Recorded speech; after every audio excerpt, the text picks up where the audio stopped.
Hi. How you doing? I'm thrilled. Well, I'm better now that you made it. Well, I went across the alley, but it sounded like you guys were having fun, so I was like, what the hell? I should get over there. Okay, so. Well, we're just delighted to welcome you back. So I didn't count properly. I told you, those of you who do get our newsletter, that this was the 15th Longmire, but Craig reminds me it's the 14th Longmire, and there are 2 novellas and a short story collection, and then assorted digital stuff that I don't keep track of. I can't either. I don't know either.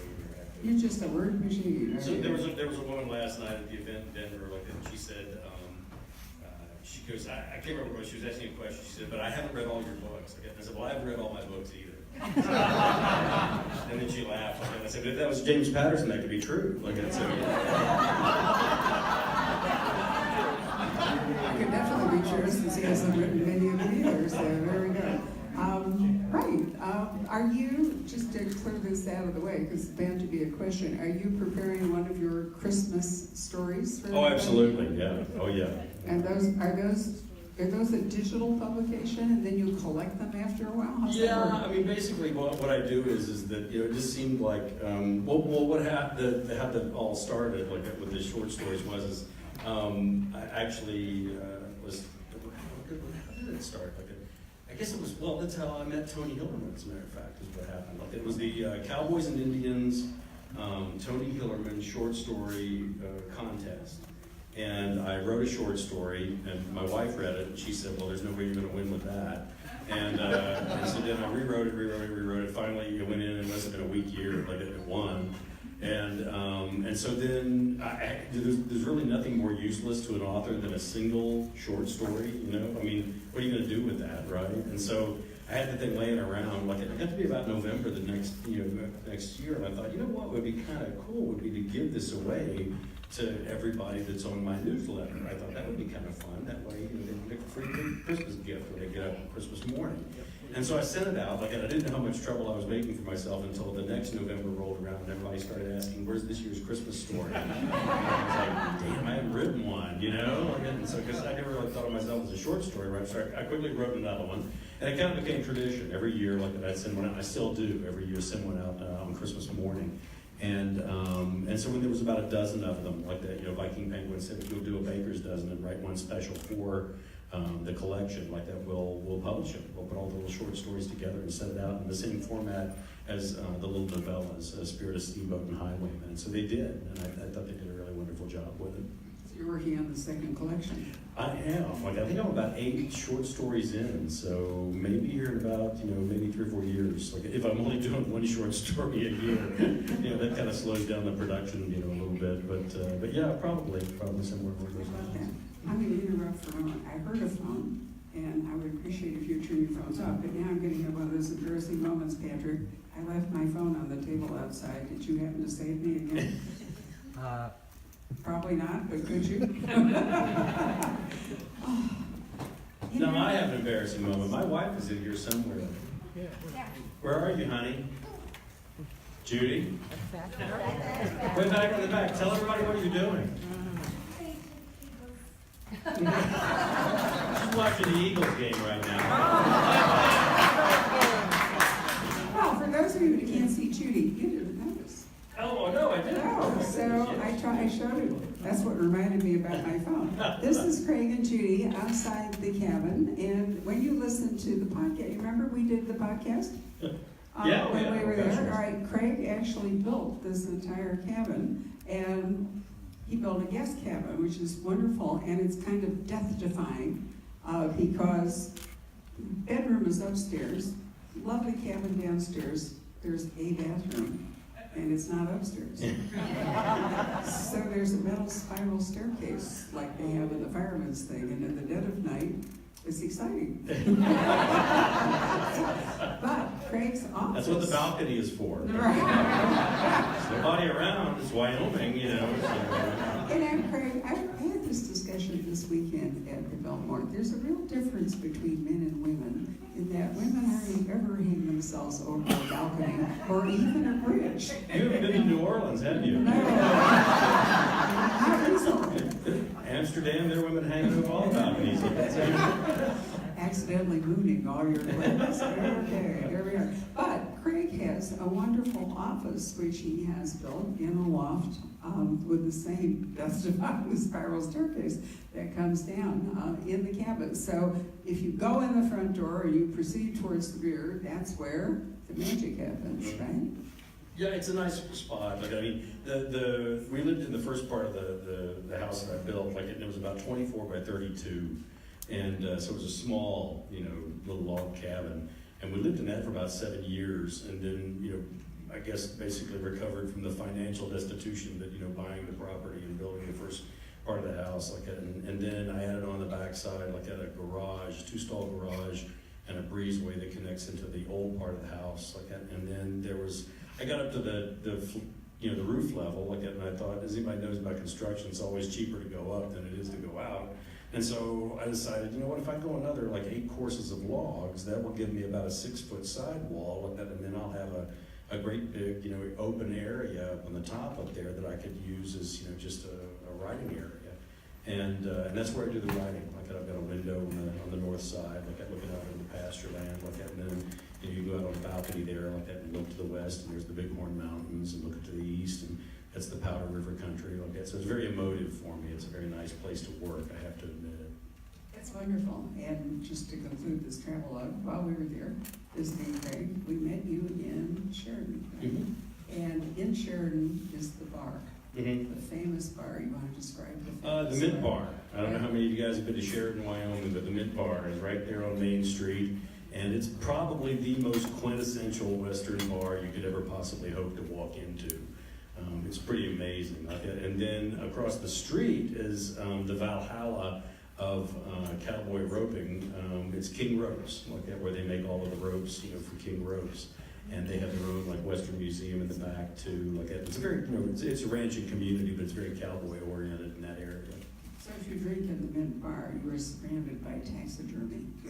And it's really kind of unnerving with all these heads and beady eyes staring at you as you are quaffing something. It used to be even worse, because what they had a bobcat that was above the cash register, and when you hit the sale button on the cash register, the eyes on the bobcat would light up and it would roar, Sorry, we missed that. I know, well, I think the wiring went out on it sometime in the 60s, and they never tried to take it apart to put the wiring back in or something. I don't know. And then in the other direction is the town where Longmire Days is held. Mm-hmm. So how was it this year? Oh, it was fabulous.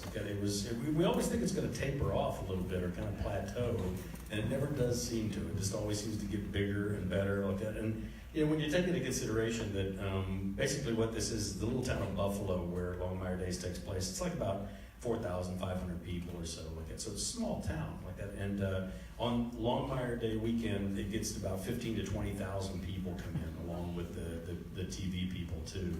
And it's pretty amazing, what that chamber is able to accomplish and what they're able to do. One of my favorite things is that after Longmire Days, the chief of police and the sheriff always have a public statement for the newspaper, and they're always consistently amazed that there's no criminal activity. With 20,000 extra people in town, there's really no extra, and no kind of criminal activity. And I'm always reminding them, their hero is a sheriff. It's not Sturgis, It's actually, everybody's pretty much having a good time, and they're pretty law-abiding, So, but yeah, it's amazing. Like, at the first year that we had it, it was like a FEMA disaster was what it was like. Like, they had, they did the best to prepare that they could, but nobody really suspected that it was going to be as big as it was. Like, and what happened is that that many people hits a little town like that, and there was none of the banks, none of the ATM machines had any money, none of the grocery stores, none of the restaurants had any food. There was nowhere to stay, not even a camping site, for 90 miles, around. And everybody was walking around with their cell phones, looking at because they'd overrun the bandwidth of the one little tower, that there is in Buffalo. Like, they're all looking at the blue circle of death, going around. And I'm walking up to them going, yeah, why doesn't Walt have a cell phone, right? I figured it out. There you go. So you stage Longmire days just to justify. I do, yeah, just so I can go and abuse people in the streets. So Craig had a meeting with a number, I think it was 9 actual fans who had lost out on us. So we went with Craig to breakfast at the Victorian Hotel that is in this town. So I have in my possession, if in fact we found the phone, a picture of Craig without his hat. And I might post it on Instagram. You could see it. And you might have to wonder if it's really Craig. I actually go without a hat an awful lot of the time. Like, it's funny because when you live in a town of 25 like that, it's not there's you're not hiding from anybody. Like that, and I mean, you got to make an effort, to get there if somebody wants to see you like that. But it was kind of funny like that because Mike Latham, like that, one of my ranching buddies, like that's got a ranch, right there near mine. Like that, and one day he stopped me down at the end of the road and said, "Hey, Craig, we've had a real uptick in the amount of people that, come driving around here at U-Cross looking for your place. Do you, if they ask us, do you want us to tell them, where you live?" Like that, and I was like, if they make it all the way to U-Cross, you go ahead and tell them where I live. And it's led to, like, the majority of the time what I'm doing, like it is if I'm working or doing something, what I'll do is I'll bring them up and then take them over like that. I still do a lot of like free library events in Wyoming and Montana and South Dakota, and they still give me the 12-pack of Rainier beer that I started out getting from them 14 years ago. Like that. And so I've got a shop refrigerator down there that is full of Rainier beer. Okay, so whenever anybody stops in to visit, I always give them a couple of Rainier beers. Like that. And it's gotten kind of funny because now we're starting to get, since the books have been translated into a number of languages, we're getting foreigners that'll show up. And sometimes, I might not look like I do right now. I might look like a real rancher sometimes, okay? So, like, there was one time I was down in the irrigation ditch with a shovel, and wading boots on, and a torn-up T-shirt and a ball cap, like that, and I was all muddy and bloody, like, and covered up and sweating and everything, fighting this irrigation ditch.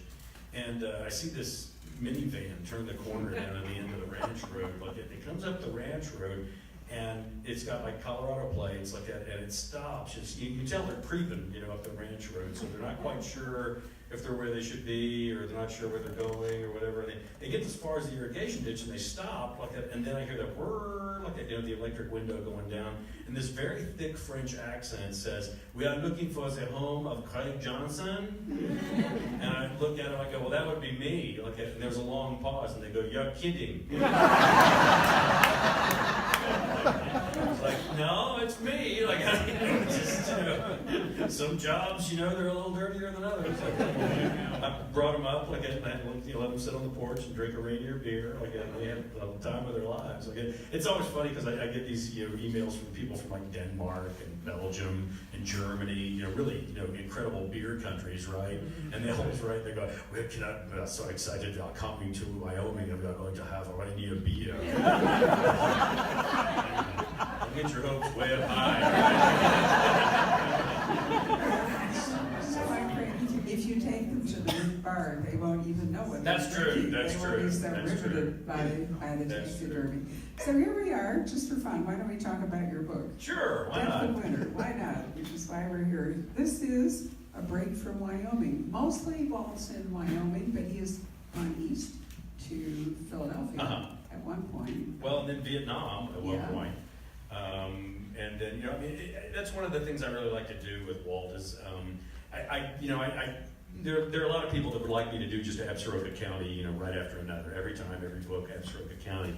But to me, that would get a little boring. I think you would get tired of it, to be honest with you. Like, if it was the same amount of the same characters in the same situation, the same locale, it would get a little bit formulaic. Like, and so what I decided to do was, I kind of do the books almost like a ball team.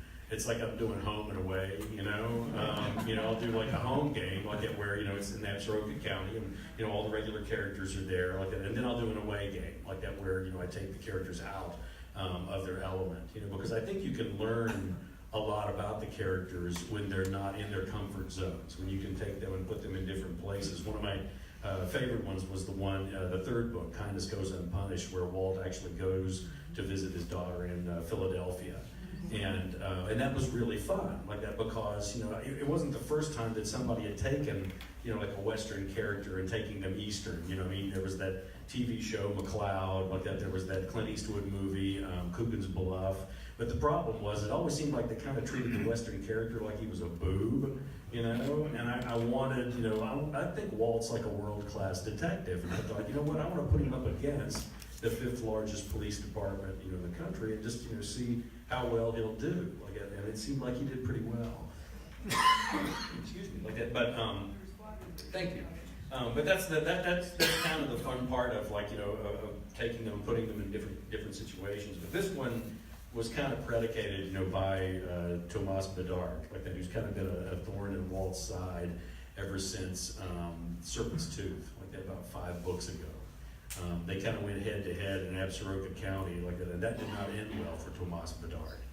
He made the mistake of taking Walt on, you know, in his home turf, like that, where he had all of his resources, he had all of his backup, you know, he had Vic, he had Henry, he had all of these advantages, like that. And so I knew that when Tomas Bedard, you know, resurfaced again, it was not going to be, he was not going to give Walt the advantage of, like, you know, being on his home turf. It was going to make him come someplace where it was going to be a lot more difficult. And when I thought about the character, he's really, really vicious, and he doesn't quit. He doesn't back off, and he just doesn't seem to have any limitations as to how far he's willing to go. And I just thought, you know, the narco culture of northern Mexico, you know, I was reading a lot of articles about that, and I just thought, this is where this guy would come to roost. This is where he would feel at home. I think it's Aiden Martinez, like one of the characters in the book, that says this is a monster among monsters. What he is like he's gone into this area where these people are absolutely ruthless, you know, bloodthirsty and maniacal, like that, and has proven to them that he's far worse than any of them ever are. He's carved himself a kingdom out down there, and of course, you know, with him taking Walt's daughter, Katie, like that, Walt doesn't have a choice. He doesn't have any choice but to go after him. And I think there's a kind of a Zen quality that Walt kind of carries into this situation, where he doesn't think he's going to come out of this alive. He's pretty sure he's going to die, and he's okay with that. You know, as long as he can get Katie out of there, that's all he cares about. And that's a powerful position to be in. You know, when you find yourself in a position where you don't care. You know, you're going to do what needs to be done, and whatever it takes. Like that's a powerful position to be in. It's interesting too that he actually sets forth on this quest without a plan. Yeah, well, as much of a plan as he has, like that, but I mean, the problem is that he doesn't know the terrain. He doesn't know the society, the culture. He doesn't know what it is he's going to have to contend with, like that, which is why it is that he kind of has to assemble a little bit of a makeshift team in going down there. And this is not the first time that you've ever seen, you know, an American going into Mexico, you know, with a team. I mean, there are all of these, you know, there's the movies are the ones that immediately come to mind. Like there's the Magnificent Seven, there's the Professionals, there's all this. I don't think, though, that there's ever been a team least likely to succeed like the one that Walt puts together by accident. I mean, the first, you know, one that he takes in, the brains of the outfit is a thalidomide hunchback who's blind, who everybody refers to as the Seer. It's, you know, it's a unique situation like that because they were very colorful characters like that for me to work with. But just very charming characters too, like that I was able to, like, you know, kind of stretch a little bit, you know, with these characters and do something a little bit different. And have Walt be in a situation that was very, very different from anything that he had faced before. The closest thing I could think of that, you know, that Walt had come to that was a little bit like Depth of Winter would have been probably the Vietnam sequences that are in Another Man's Moccasins. And, you know, and that's what it is. I mean, this is not a police action that he's involved in. This is a war, is what it is. He's not getting any help from the United States government. He's not getting any help from the Mexican government. So basically, he's on his own. He's going to have to do this by himself. And he knows that time is kind of an element here, like that, you know, that something could happen to his daughter, or she could simply disappear, like that, and he can't allow for that. So whenever he gets the invitation from Tomas Bedard for the postcard, like that, to come, like that, Walt starts heading that way, and there isn't going to be anything that's going to stop him. So it did kind of cross my mind that maybe as Walt heads down to Texas, right, it's gonna head over the border, didn't have a plan. Maybe you didn't have a plan either, but you were gonna write your way along and figure it out. No, I don't ever do that. I I don't ever do that. All right, so you had a plan. Oh yeah. Oh, so Walt actually had guidance. Yeah, he did. Look, I don't write books unless I've sit down and written an entire outline for a book. For me, that's really kind of essential. But I do think that it was kind of essential also, though, for Walt to be kind of flying by the seat of his pants by whatever information that he got along the way. Because, like I said, this is not a place that he knows. This is not a place that he's knowledgeable of, like had ever been. And so he has to rely on the information that he gets. I mean, one of my favorite characters in the book is Buck Guzman, like that, who's the border patrol guy, like that you know, kind of gives Walt the lowdown on like what it is he's going to be facing. He gives him a lot of advice, you know, before it is that he heads across the border. You know, one of the things he tells Walt is, don't trust anybody. Don't trust anybody when you get down there. Don't trust the people that you're talking to. Don't trust the police. Don't trust the military. Don't trust anybody like that, because you'll be in trouble before you know what happens. So you written Walt some pretty intricate investigations, and as sheriff, he's bound by the rules of, you know, procedure, investigation, and so forth. So I also thought that maybe you just were overcome by the urge to write a thriller. You know, a pure thriller, which is basically Walt just going after the bad guy. Rules are gone, backup team is gone, and Yeah. you know, and that's fun. It's a different structure. Oh yeah, than you've used absolutely. in your No, other no, very, books. very different structure. Like a very, very different structure. Very, very different pacing, too. Like that. But it wasn't completely, you know, unknown to me. I think probably the closest thing to a thriller that I'd written before was Hell is Empty.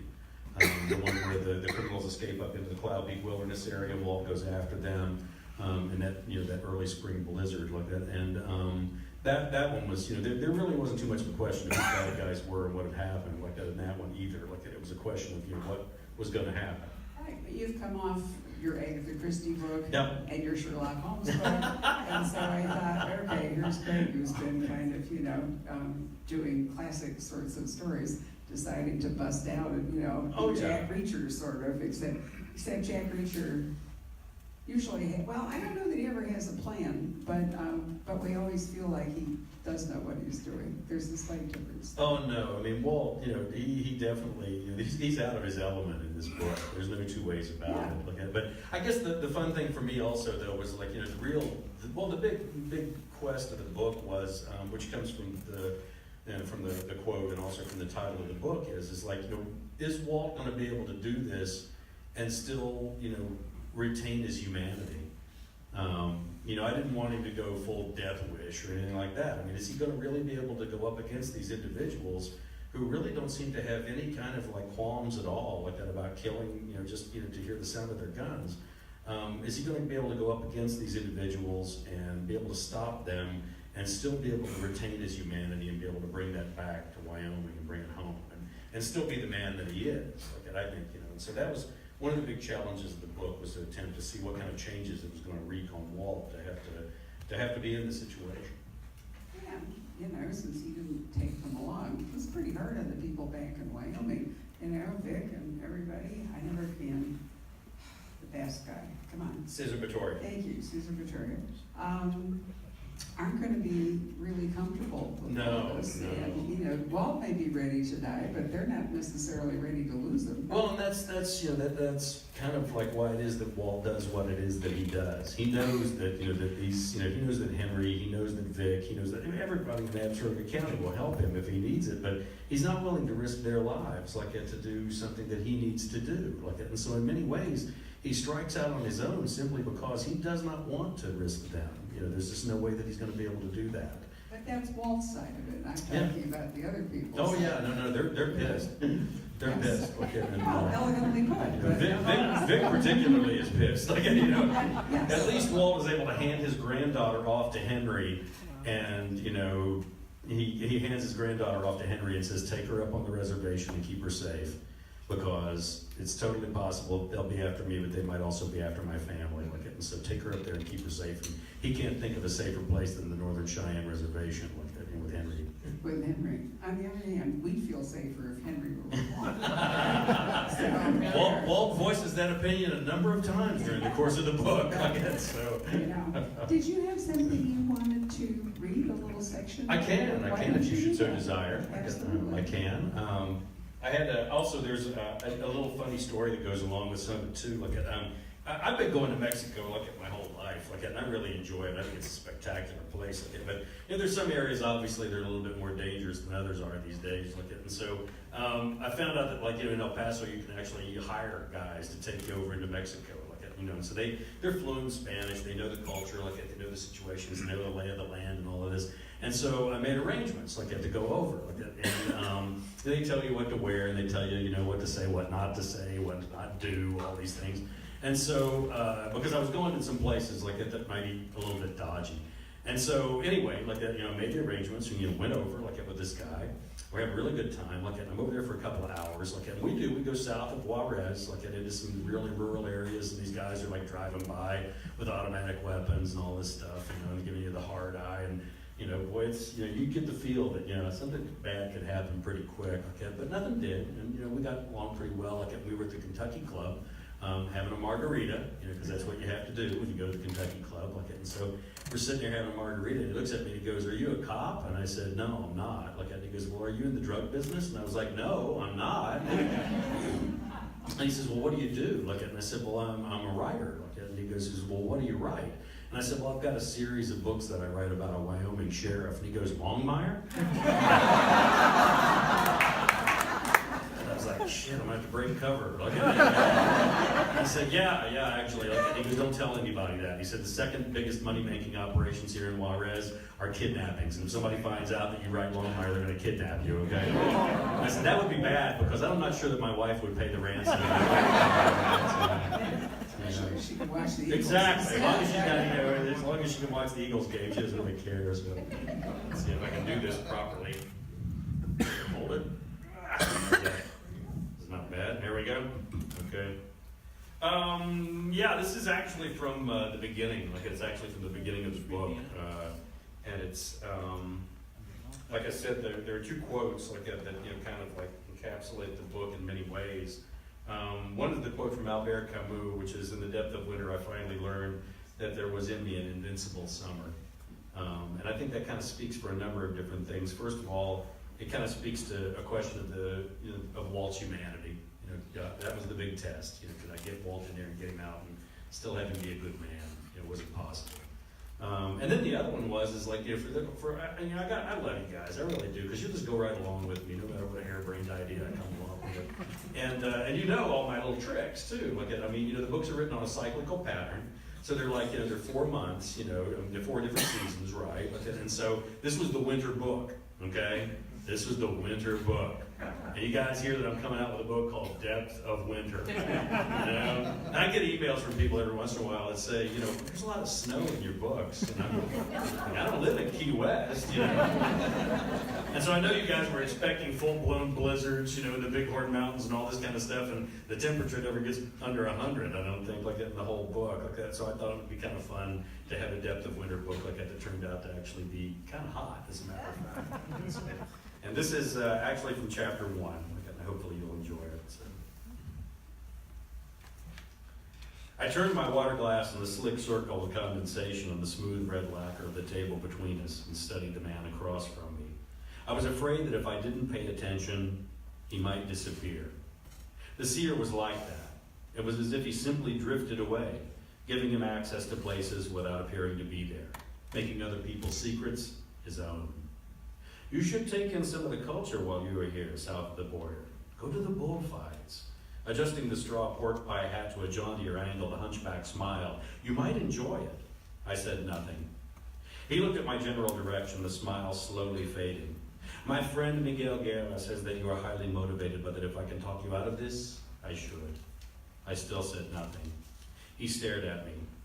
"Do you speak Spanish?" I wiped the sweat from under my eyes with a thumb and forefinger. I had a hard time convincing myself it was coming up on November. Very little. He had taken off his cheap sunglasses and placed them next to his drink. His eyes were opaque, and they wandered past me towards the knobby hills of the south that rose from the desert like a bony hand, the fingers spread to make peaks and battlements, as if the mountains were at war with the flat land. That is not good, because where you're going, there will be places where no one speaks English. The Seer sipped his soft drink and then batted the white cane between his knees of his threadbare pants at the exact place where his legs ended. Your English is very good. He shrugged. I've lived my whole life here in Juarez, and back before the new drugs, we were just a suburb of El Paso.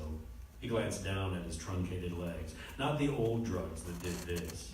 My mother traveled to Germany in the 60s and was given the drug that took my legs and my sight and in the process gave me this humped back.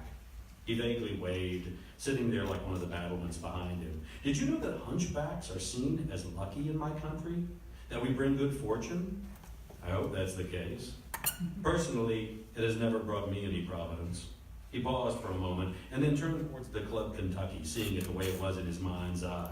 Juarez used to be Las Vegas before there was a Las Vegas. 24-hour bars, casinos, cabarets, brothels. The Seer sipped his soda. It is said that this club invented the margarita. He nodded. Marilyn Monroe sat on that very stool where you sit now. How do you know Marilyn Monroe? He smiled broadly for the first time, and I was surprised at the blinding perfection of his teeth. My mother was here. In this bar? See, January 21st, 1961. Monroe filed for divorce from Arthur Miller here in Juarez. She was with two men, her lawyers. They filed a suit of incompatibility of character. He leaned forward confidentially, a marvelous playwright, but she told my mother that he was hung like a cocktail sausage. Huh. She also saw your John Wayne drink himself senseless and walk out on the sidewalk where he fell face first like a tree. Sensing my disinterest, the Seer leaned back against the wall. Most tourists love stories about Hollywood celebrities. I'm not here as a tourist. He waved his cane toward me and changed the subject. Can you ride a burro? I can ride a horse. That does not mean that you can ride a burro. There are places where you cannot go by horse or by car. Fine, I'll walk. It is not enough. He studied the problem for a while and then shook his head. Where you are going, you will need a reason to be there or they will kill you to hear the sound of their weapons. I guess trying to blend in isn't much of a possibility. He smiled and slowly began shaking his head. Let's see, shall we? His face became somber, and his mouth hung open as if he were testing the air between us, like a snake. From the timbre of your voice and lung capacity, I would say that you are at least 200 pounds, and from the way the floorboards creaked when you walked in, 250. I am. From the angle of your voice, I would say that you are 6'4" or 6'5", 5. Facial structure also affects the voice. You are of Northern European descent, so I am guessing blondish, but considering your age, possibly gray, and with blue eyes, but not pure blue. More likely blue with green or gray. Gray, no blue. Ah, eyes are difficult, but then you have to forgive me that I have never actually seen blue or gray or any other color for that matter. He glanced towards the bar, where he knew that without seeing, the entire staff of 4 aged bartenders were watching and listening to us. And from the deference of the staff, I am assuming that your persona is formidable. I sighed, lightly. You are armed? Yeah. With what? Colt, 1911. He shook his head at the antiquity of my sidearm. Why the 45? Because they don't make a 46. He paused for a moment and then nodded. Maybe we use this. He tipped his head to one side. There have always been men who come here from your country, mostly for money and women, but other things, too. I propose a safari, but not for animals. For what then? There were men like yourself in the old days who came to Mexico in search of antiquities. Even now, there's a good friend of mine, cousins, a Mr. Guzman, who was here searching for a particular Russian Model P made by your Colt company. Jose Guzman. I smiled, although I think his friends call him Buck. I believe that is his name. See, he was a lawman like you. You know him? A legend. He warmed to his purveyor of antique armaments idea and nodded more vigorously. This will provide us with the excuse of being in areas where we might not normally be. And it gives us a bargaining reputation without the hazards of drug money. He finished his soda. I will begin spreading the word that there is a gringo in town looking for vintage armaments and that we will be traveling around the area south of here.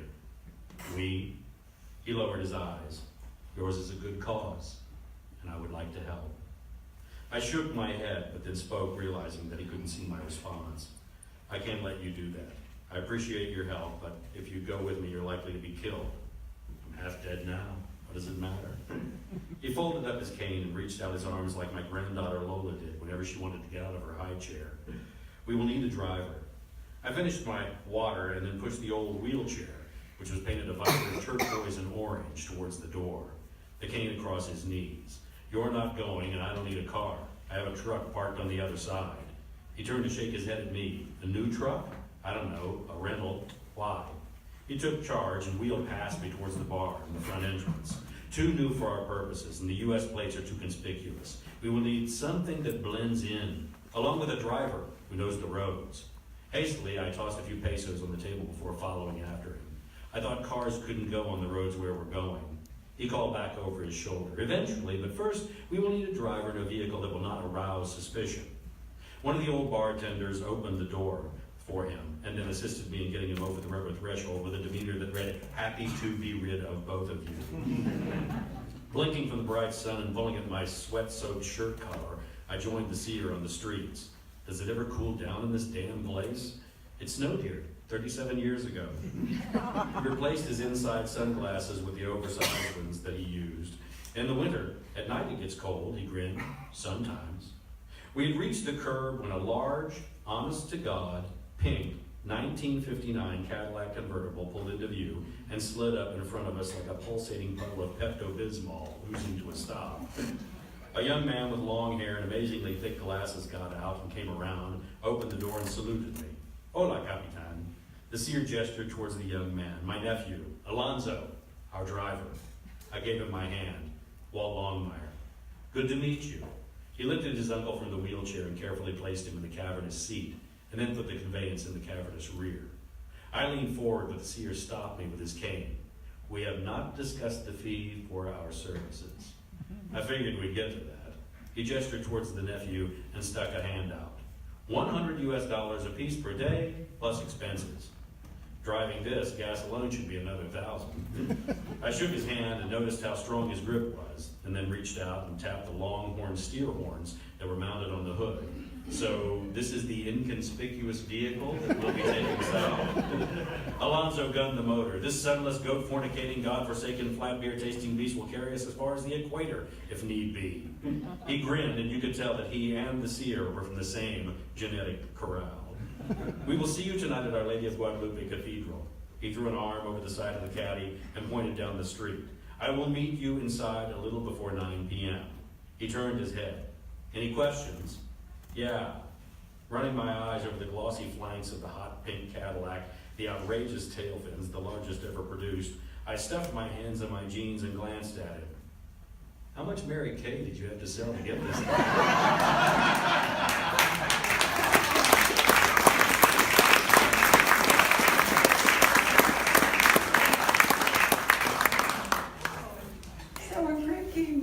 Scottsdale last time, it was in February. Did any of you come to the party we had? Wasn't that great? It was Margaret and Kent. And so you went off, you and Judy, who was then not watching the Eagles, to go down the Grand Canyon. We did. Riding small animals. We did. So why don't you tell us about it? Because I keep hoping that we might get one in Arizona setting. You know, you do get him in a Mexico setting, and you do get him on a mule. And so I had not, ridden distance on a mule, and I thought, you know what, I should check that out. I should see what that's like, And so I've never been to the Grand Canyon in my life, and so Judy had been a couple of times, and so finally I just broke the news to her. I said, okay, I'm going to the Grand Canyon, and if you want to go, you're welcome to go with me, but I'm going. And she said, all right, but it's your deal. You make all the arrangements, you do it all. And I was like, okay. So, I got us, reservations at the Bright Angel Lodge, got us dinner reservations and all this, and that's when I discovered that you could do these mule trips. They go all the way down, to Phantom Ranch, and then all the way back up. And I thought, that just sounds cool. We're going to do that. So I signed all up for it, and then I told Judy about it. She didn't look real happy about the whole idea, and then she looks at me and she's reading the fine print on the contract, and she goes, "Did you know that there's a weight limit for the mules?" And I was like, "What?" And she goes, "Yeah, there's a weight limit on the mules." And I'm thinking, 250, 275. And she goes, "No, it's 200." I haven't weighed 200 pounds since high school football. Okay? And so I was like, no, this is not going to have a happy ending. Okay? And so, I thought, she said, well, you're just going to have to go on a diet. What you're going to have to do. And so I've never been on a diet before. That sucks. I got to tell you. To be hungry for like a month and a half or 2 months, that's really miserable. I got to tell you, my hat's off to you girls. That's, that's vicious stuff. And so anyway, I'm about halfway through, this diet regime, which meant no beer. So, and that was bad, around our place. So I'm not drinking any beer, I'm not getting enough food, I'm kind of cranky. And then she breaks the news to me too. She says, I think this 200-pound limit also includes your clothes. I was like, no, you're kidding me. And she said, no, I think it does. She said, this is fully dressed. Did I mention that we were doing this in February? Did I mention that? So it's not like you can do it in a pair of Bermuda shorts and a t-shirt, right? And so, I thought, oh man, so there I am like an idiot, back in the laundry room, like weighing all my boots to see how much they weigh. Did you guys know that Carhartt jeans are 2 pounds less than Levi's jeans? It's all the kind of useless information I got in my head. I don't know how I'm going to use it in a book, but I am. And so anyway, I'm powering down on this thing because, man, it's the federal government. They're not going to give me the money back, And so, I'm losing as much weight as I possibly can. And it was funny because, we got here and, we did the event, and then we drove up, and we get there. And if you haven't ever seen it, when you go in the Bright Angel Lodge, there's the the main desk, and then if you look over to the left over there, there's another desk, and that's the mule rider desk, okay? And they've got a scale right there, okay? So it's almost like a pillaring is what it's like. So if you don't make it, everybody in the lodge gets to see you fail, when you step up. And I'm looking, and there's this little woman, her name was Lillian, and she's Havasupai, and she weighed about as much as this mic stand, I think. And she's looking at me, and she's kind of looking at me up and down, like a carnival barker, trying to judge my weight. And she's looking at me, she's like, I don't think you're going to make it. And I'm like, Lillian, I've been killing myself for 2 months. I'm going to make it. You know what? Amazing enough, I stepped on the scale. I had all the clothes that I was going to wear on the ride, and I hit 195.4, I think it was. Don't applaud me, applaud my wife. She's the one who had to live with me for 2 months, hungry, no beer. And anyway, we're walking back after dinner, and I'm thinking, this is fantastic. What fun, because we had a big dinner because I'd already weighed in. It was okay. So we went up there, we had a big dinner, and I had a couple of beers. I don't know if there's any beer left in Arizona because I might have drank it all at that point in time. So we're walking back to the cabin. As we're walking back to the cabin, the snow is starting to fall. And by the time we got up the next morning, the wind was blowing about 30 miles an hour, and it was 9 degrees below zero. And I'm looking at my wife, and then it suddenly dawns on me, A, she doesn't like to ride, in distance. She doesn't like cold, and she doesn't like heights. And so I'm thinking, I have constructed the absolute worst vacation for my wife that any man could ever have possibly, built.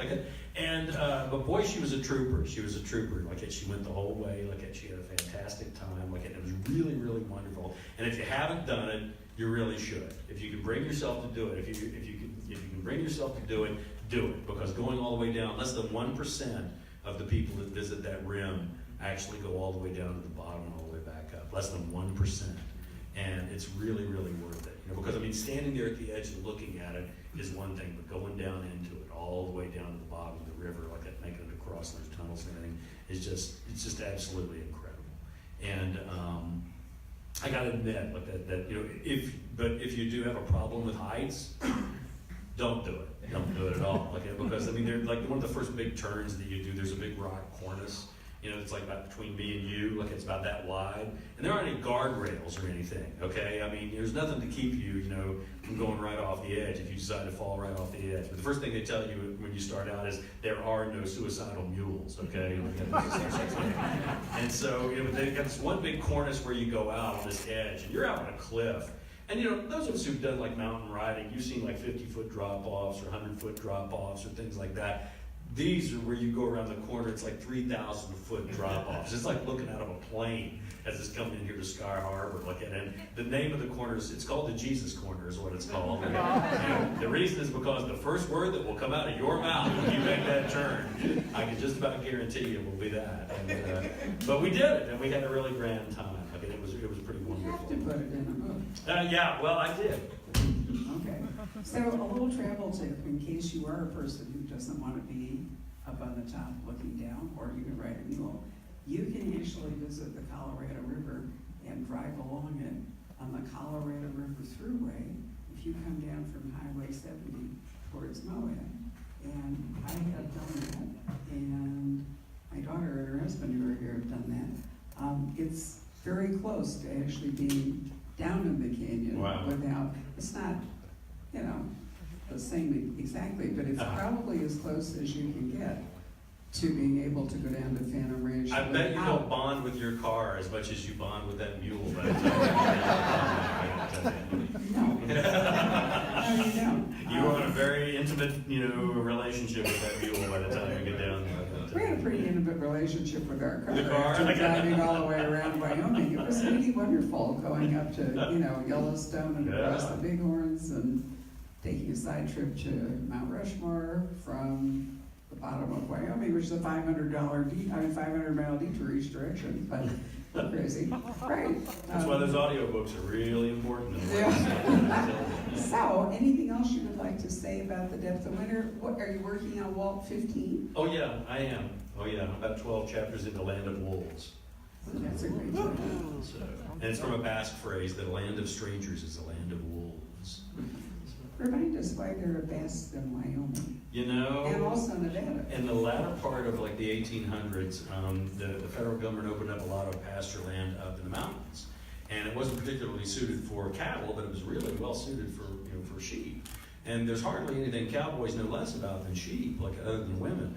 And they actually decided, we should get sheep herds, to help augment, the cattle herds too, like that. And they didn't know much about sheep, like that, but they thought, there are these people called the Basques, and they know about sheep. So let's get a couple of Basques over, and they did. Like that. Well, the thing is they didn't take into consideration just how tenacious and tough, like that, and smart, the Basques are.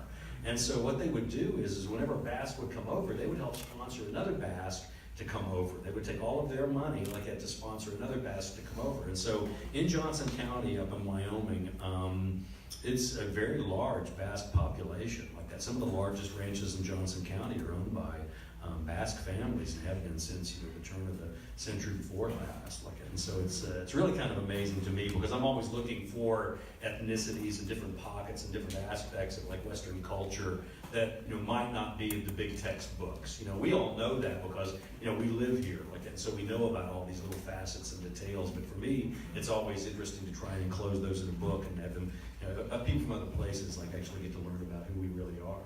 So it's not surprising that Caesar Vittoria, now that I've practiced saying it again, would be part of Walt's team. Oh no, not at all. Absaroka Not at all. County. He's very much an asset. The fact that he can speak, Spanish and French and German and Basque, okay, which is probably the most difficult. Like it's probably, I think it's probably one of the oldest languages spoken like that. But he said that, but it gives Walt a distinct advantage, like that, because there's a situation, of course, in this book that I'm writing now where Walt's talking some Basque, like that, and they're talking among themselves in Basque, and they don't think that Walt can understand what they're saying, and Walt doesn't, but Caesar Vittoria does, and of course he tells Walt all about it as soon as they leave. So, would you like to take questions from Sure, the audience? sure. Unless there's something that we've omitted that you would still like to say. I can tell you one more quick story, like if you want. Like if you guys want that, like I don't know if you guys have seen the 6th season of Longmire yet, and I know the Emmys are coming up here in about a week, and I don't know if you saw that 6th episode of the 6th season. There was really just some incredible acting done by, I didn't get to the actor's name like that, but it's certainly an Emmy Award winning kind of performance. I'm making a really big joke here is what I'm doing. Like that. And the reason I'm doing this is because for 6 years, they kept trying to get me to do a spot. They kept trying to get me to do a cameo on the TV show, and I kept saying no. Well, my wife, got together with the producers, and what she did was laid a trap for me. And so we went down about midway through the season, and got there, and the producers were waiting for me out there in the lobby. And they said, well, you need to go over to costuming and get your costume on. And I was like, what? And they said, yeah, we got a role for you. You don't have any lines. You don't have to learn any lines. You don't have to do anything. All you have to do is just, go and be this character. And so I'm like, ah. So she marches me over there, and I get there, and Danielle Moore, our costume designer, she gives me a black suit and black boots, and a string tie and a black shirt. I'm like, what am I, a gunfighter? She goes, no, you're the mortician. And I'm not going to ruin it for anybody, because some of you may have not, know, but there's a character that dies in the 6th season, and I'm not going to give it away. But, basically what happens in the opening scene of the 6th episode is Walt comes into the funeral home, and he's walking by all the funeral urns as he's walking by all of them. And he comes over and he sits down, and so I'm the mortician, and I'm sitting there on the other side of the table, and he starts pulling out, wadded up money and envelopes and stuff, from his pockets, putting all the money on the table and sliding it across to me, and I'm supposed to take all these wrinkled, $1 bills and put them all together, and then I'm supposed to look at them and look at him, and then I'm supposed to pick up the cardboard box of ashes and then set it on the table and slide it over to him, intimating to him that for this amount of money, you get the cardboard box. And so anyway, it seemed pretty simple. I thought, okay, I can probably do this. And so we get started, and I come in, and Robert's really, he's having a really good time. And he's snickering the whole time, that we're doing it. And so anyway, I get there, and the director comes over, and he goes through the whole thing with me, and I'm like, okay, all right, I think I got it. Okay, all right, so we get started, and they go action. And it's really not very intimate, I gotta be honest with you. There's about 50 people around you when you're trying to do this stuff, and there are hair people, and there are makeup people, and costume people, and they're all fussing with you as you're trying to do this, and light people and sound people. So it's like this room right here, basically, in many ways. And so, it's kind of hard to concentrate but I was trying to do the best I could. And so, Walt comes in, counts out the money, slides it across to me. I take all the money, the $1 bills, I put them all in a bunch, and I put them together, I look at it, and then I reach down, and I pick up the box, and I put it on the table, and the director goes, cut! And we stop, and he walks back over, and he goes, Craig, if you could put the box on the table, not like a bag of groceries, that would be really nice. With a little bit of reverence, that would be nice. I was like, sure, no problem, I can do that. So we get started again, action. So I reach down, I pick up the box very reverently, I take it, I carefully put it on the table, I slide it over to Robert, cut! The director comes over and says, Craig, if you could give him the box and not give him that really creepy smile. Right. 8 takes it took for me to do a 30-second scene. So I'm not think I'm going to change careers anytime soon. I was waiting for you to say you slid the box and it slid right off. Oh yeah, no, that was totally possible. That was totally possible. I could have done that too. Right. But it wouldn't have been any problem at all. But it's nice. It's nice to get a cameo in this 6th and final season. Well, wait till you see it before you decide that. Even if you were not magnificent, it's so nice that you did it. Well, It's thank a nice you. cameo. Thank you. It really is. Now, would you like to take Certainly, questions? sir. All right. Who has a question? Oh, you guys are quiet. Yes, ma'am. Are you going to be at the Tucson Festival of Books, do you know? I don't know yet. I don't know. They haven't. I don't know if they've sent out the invitations for it yet or not. So I'm still waiting to find out. And it's in March, isn't it? Yeah. Yeah. Arizona is a real easy sell to my wife in March. I gotta tell you. That's why you guys get me every March. Just because Judy's like, it'd be nice, it'd be warm, So she's big Now, on we're this. going to pause here for a minute because I couldn't think of a way to give away the hat, which I acquired. It says Sheriff of Absaroka County while visiting Craig. Judy, the eagle watching person, has the store. And She does. right, and so we went to visit the store, and I think I actually paid for this hat. I think you But did. I'm going to give it to you as the person who asked the very first question. Hey! Pay it off. Payday's on Friday, just so you There you go. know. All right, so I can barely see, so you carry on. I enjoyed your reading of the excerpt there. Thank you. George Boydell, who does the audiobooks, is much better. You actually really think, when you're writing it in your voice, in your mind. Uh-huh. How does that compare to how it comes out from a narrator? Oh, I think that, when you get a professional narrator like that, somebody like George who's won all of these Audis, the one that he did for Western Star was named one of the top 10 Audible books for last year. And anything I would do would not be anywhere close to what he does. The amount of preparation that he does, to put, the performance that he does together is amazing. He really studies the books, before he gets started. He'll call me and we'll talk, and everything about, what it is that he's going to do, what's the subtext for the scenes, what's the motivation for the characters, all these things like that. And so he's a consummate performer. He really, really is. I would never even remotely think of attempting to try and do it myself, because I can't stand to listen to myself, on podcasts and things like that. I'm like, no, I don't want to hear that. But George is really wonderful. I can tell you, I think I've told this story before, but I'll give you the Reader's Digest version of it. I did an interview with him, and we finished up. I made the remark. I said, "You have a really incredible voice, George. It's amazing." I said, you're the range and timbre and everything like that. I said, "You must have an incredible singing voice." And he goes, "No, I don't sing. You don't ever want to hear me sing." Well, the next book that I did was Dark Horse, and that's the one where Walt's out at a cheap motel out on the Powder River, and the guys are playing the AM radio next door really loud, and it's Eddie Arnold's cattle call.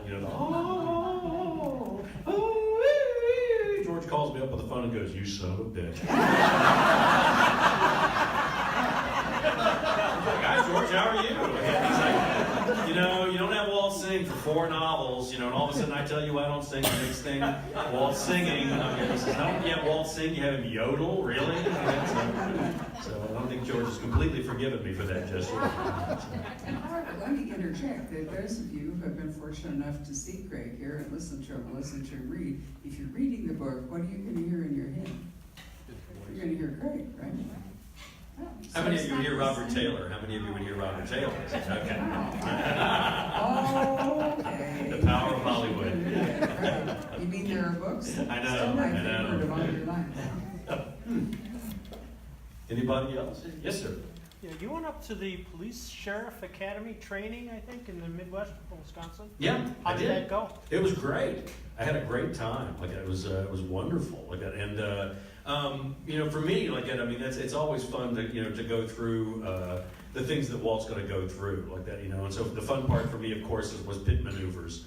With the vehicles, which is where you try and spin the car in front of you. And, I have a really good time with that stuff, and so we had a wonderful time, a really great time. If anybody's, if you're thinking about being a crime fiction writer, they've got this thing, it's called the Writers Police Academy, is what they do. And they do it up in Wisconsin every year, and they'll bring in, some authors and then they have classes. They have classes, and they have professionals that come in and tell you, about what they do, how they do it, and all of this. And some of those classes were really amazing. I learned stuff, that I most certainly did not know before. Especially about the technology that's involved, with law enforcement nowadays. There's only a certain amount of that Walt has to contend with, but it's always nice to know what is available, just in case you do need to know that stuff. So, but I had a great time, really great time. You didn't come away with anything green and gold? No, I didn't. As a matter of fact, I have to admit, It wasn't in Green Bay, right? It wasn't right near Green Bay, yeah, But I have to live with my wife, So, I get away with being a Broncos fan just because of proximity, so I can do that. But that actually leads me into I think I can. I don't know. Maybe I shouldn't tell you this. There's actually an aspect of this book that's kind of funny, and it's kind of football oriented, as a matter of fact. You guys aren't going to be mad at me if I give something away, are you? It's not going to give away anything major or anything like that. It's just something. Well, okay. In this book, I came into a problematic situation where I had a 6'5" white guy who weighed 260 pounds in northern Mexico. Kind of stood out, like a sore thumb is what he stood out for.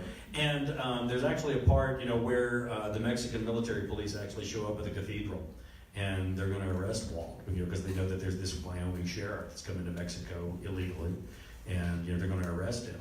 And so the Seer comes up with this idea of giving Walt cover beyond the antiquity weapons deal. And when the police officer's coming to arrest Walt, the Seer looks at him and says, "Well, this is a joke and it's not very funny and you guys need to knock this off. And the police are like, what are you talking about? And he goes, don't pretend like you don't know who this is. Like, Walt's standing there looking at him, and he's like, come on. He says, this is embarrassing, really. You guys don't know Mr. Cowboy? You don't know Bob Lilly, 4-time Super Bowl champion? And what he does is he passes Walt off as Bob Lilly is what he does. And so it ends up Walt has to sign a lot of little white plastic footballs at the police department while he's there.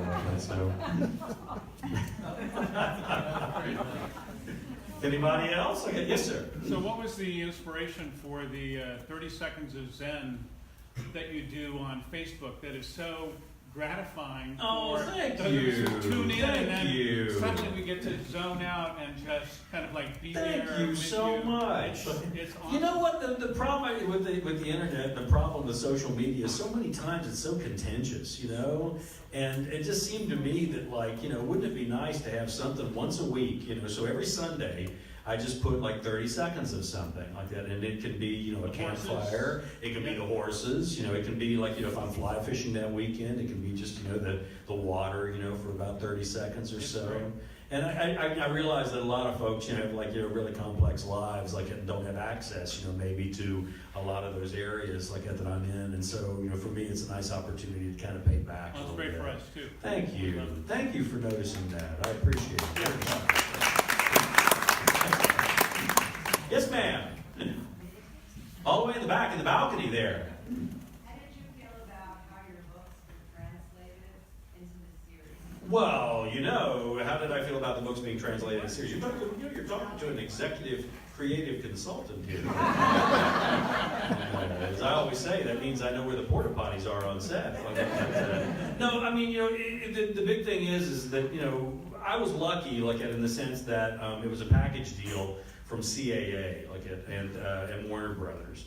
And so it wasn't like I had to sign a blind option and just find out who I was going to be working with.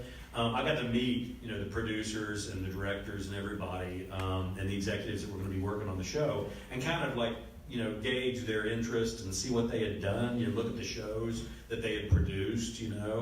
And so I was I went into it informed. I was actually able to kind of know a little bit more about them. And so it's kind of like any other business, because you hear horror stories from writers about Hollywood where, they didn't do my book the right way. You hear the Hollywood people saying, oh, that author was a big pain in the ass, And so it can be false on both sides like that. But I think what it comes down to is, it's like any other business. You go into business with the best partners that you possibly can, and then you do the hardest thing in the world. Leave them alone. Let them do what they do. Is it going to be different from my books? Yeah, it's going to be different from my books, but it's a different format. It's a different venue. And I was open to the idea that there were changes, that they were going to make and things that they were going to do differently. The example that I always use is the one that, in one of the first meetings I had with the producers, they said, we're thinking about making Walt and Henry about 10 years younger than they are in the books. And I had my immediate, redneck cowboy author response where I was like, well, now why is that? And they said, well, because we'd really like the show to run for about 10 years, and we'd rather not have Walt and Henry on walkers. So I had a hard time arguing that, And then they were really, really good about it. They would explain to me why it is that they were doing certain things, the way that they did them, because it would have effects, on future episodes, future seasons, the characters, the casting, all those different things. And then they also had a lot of pressures on them that I just don't have. They had pressures from the studio, they had pressures from the networks, they had pressures from even the advertisers, okay? If you'll notice, as the show progressed, we had more and more Dodges on the show, because Dodge was one of the big advertisers on the show, and man, they wanted to get rid of that Ford Bronco so bad about killing them, and the producers wouldn't let them do it, they wouldn't let them do it. But that kind of gives you an indication of what the kind of things that Hollywood has to deal with, whereas I don't. I go up into that loft that Barbara was talking about. It's just me, I call all the shots. It's actually probably the best thing, because I don't think I work and play that well with others. It's really something like that I feel so strongly that that I know that's mine. I just go up there and do it myself. Even the publisher I've got, Viking Penguin, they don't even know what the books are about until I turn in the first draft nowadays. And they trust me. You know, they figure I must know what I'm doing. Everything seems to be working out okay. So. What's going to happen, do you think, with the cast? Are they going to be able to do something different, like maybe a movie? Yeah, I think what's happening right now, like that, is that what we're seeing is it's a big conflict, you know, between Warner Brothers and Netflix.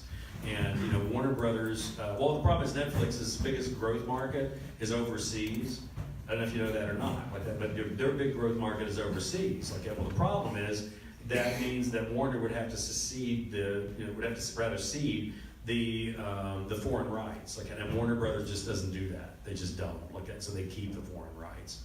And so it's a battle of wills, you know, basically between Netflix and Warner Brothers. So we'll see what happens. Like that, they're going to have to fight it out. Like that, but right now, Netflix has the contract for the 6 seasons in streaming on Netflix, and until that contract runs out, nobody can do much of anything. Like that, so we'll see what happens. I do know that all of the actors, you know, and everybody that's involved with the show are desperate to get back and try and do it again. The difficulty would be like trying to do another season, because I don't know if you know it or not, but it takes about 4 months of a shooting season like that to be able to do, like say 10 episodes like that. So what we've been hearing is the rumor of the possibilities of television movies. And so whether that's on Netflix or whether it's on another network, I don't know. Like it wouldn't be the first time we've changed networks. We're not proud.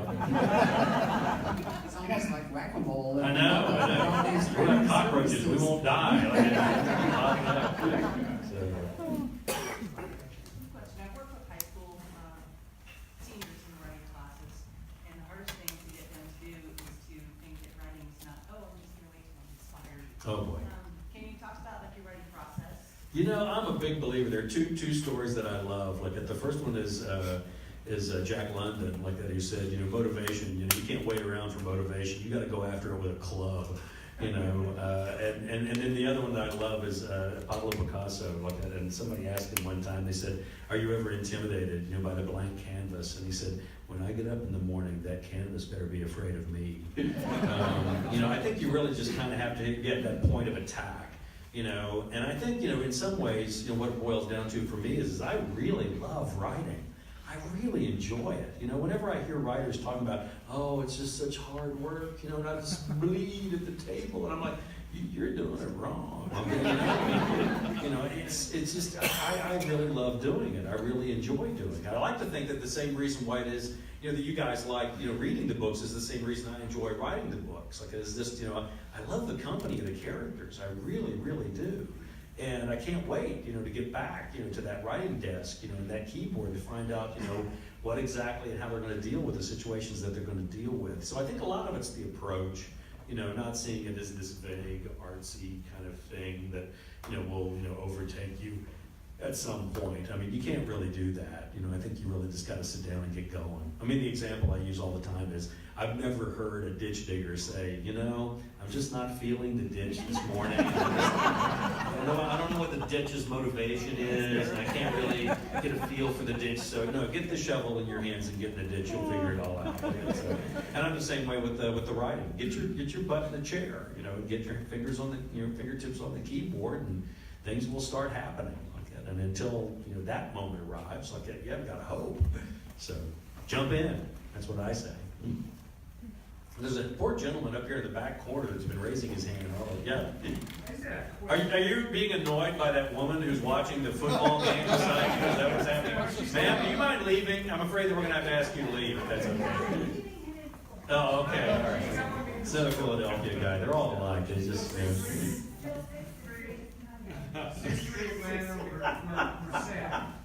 My question was getting away from the book so much into the Longmire days. Do the cast members still show up at Longmire? Oh yeah. Oh gosh, yes. Yeah, they you know, we had, you know, almost a full complement like up there for Longmire days, and I think that, you know, it kind of speaks well that this show, like they didn't even film it this year, and they all showed up, you know, because they want to, because it's still fun. And they had a really, it's a very close-knit family of performers. They have a really wonderful time, you know, filming the show, and they all like each other. And they love the idea of, like, you know, being able to come to Wyoming, you know, to this little area where the books and the TV show all are supposed to, you know, kind of take place. And it continues on like that. I mean, I'm doing a one read for Pueblo, Colorado. and I think that's in November. I think it is beginning of November. And I got an email 2 days ago, and it was Lou Diamond Phillips. He says, "I'm coming to Pueblo to do the event with you." I'm like, what? How cool is that? You know, I mean, he doesn't have to do that stuff. And he's like, "I'm going to be there. I'm going to be there. I want to be there. I want to do this." So, yes. This is more of a statement. Aha. Luann said, "Say hello and give you a hug." Yeah, but Luann drinks. Like it's you don't pay attention to what she says. Like it's. That was with Dave and John and Rob in LA in a bar. I am shocked. Bring up.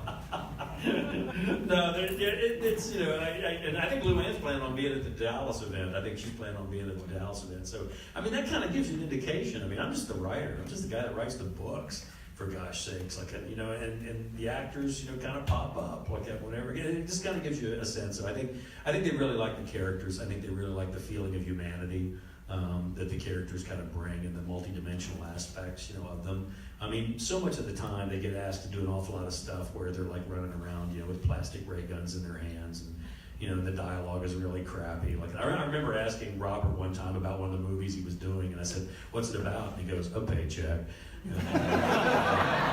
Yeah, but I think that when you get some good material, like which I think a lot of the stuff that they did with the TV show kind of implemented that, and it gave them something to really do that they really enjoyed. So, anybody else? Like, did I miss anybody? Yes, ma'am.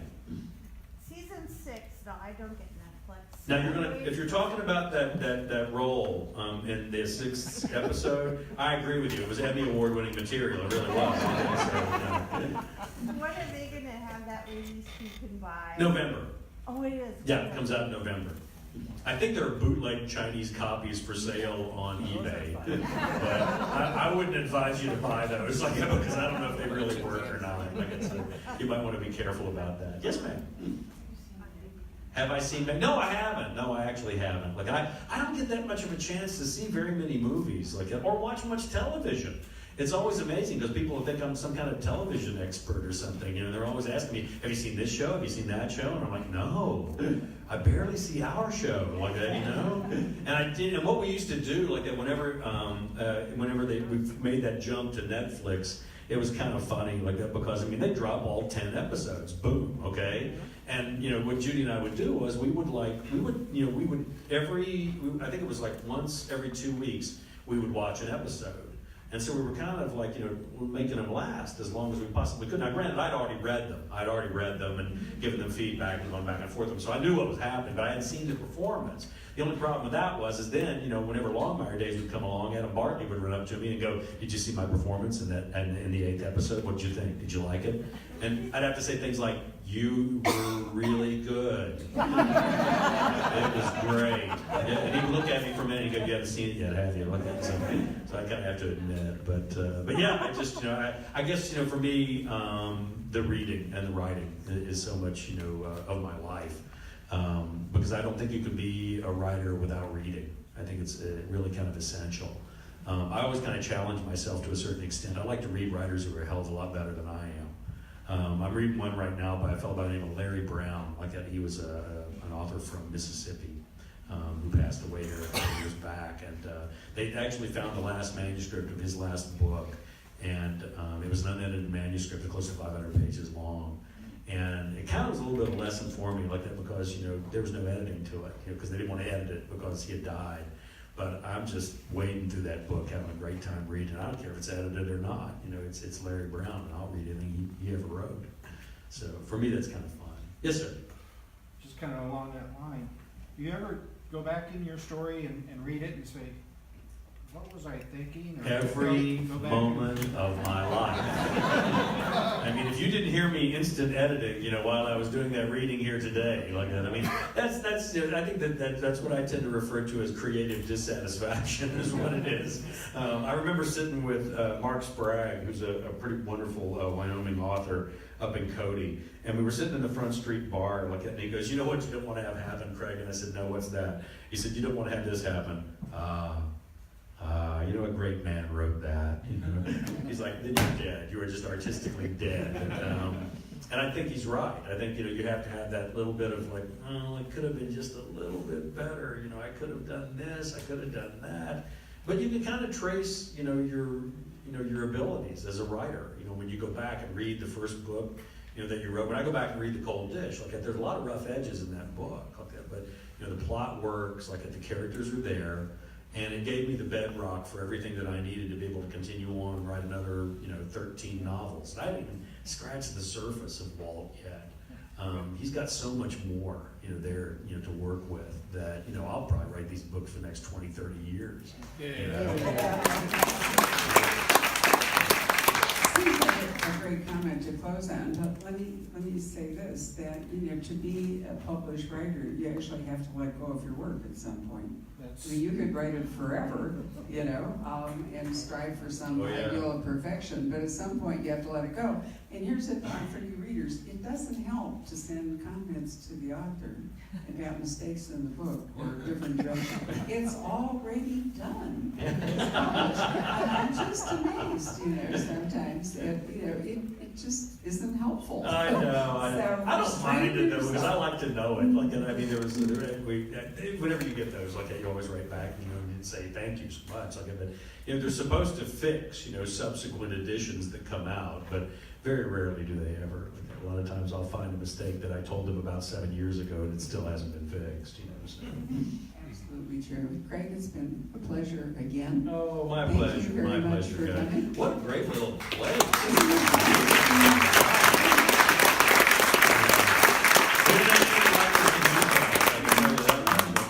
It's really wonderful. Craig has been here for every book he has published. So we've come, some of you may have been here for the entire, I've been here for a whole span of it, but some of you may have as well.